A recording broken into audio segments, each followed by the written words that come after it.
Okay, so we took 95. To find our whole, we have to take 95 times 100, which equals 9,500, and then we divide it by 25. So I took 9,500 divided by 25, and I got 380.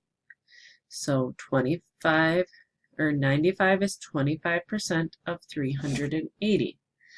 Let's try that with this one. So we want to know 80 is 20% of what number? So if we set that up like a proportion, we need 20 out of 100 equals 80 out of what? So we take 80 times 100 divided by 20. So we have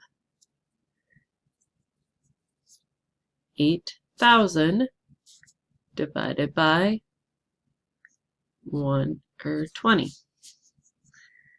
So we take 8,000 divided by 20. So it doesn't go into 8, but it goes into 80 4 times, because 4 times 2 is 8. And we get 400. So 80 is 20% of 400. So now that you've filled out your whole sheet, I want you to do these 4 practice problems on the outside corners of your sheets on the back of your paper. When you're done, raise your hand. I will check them and answer any questions that you have.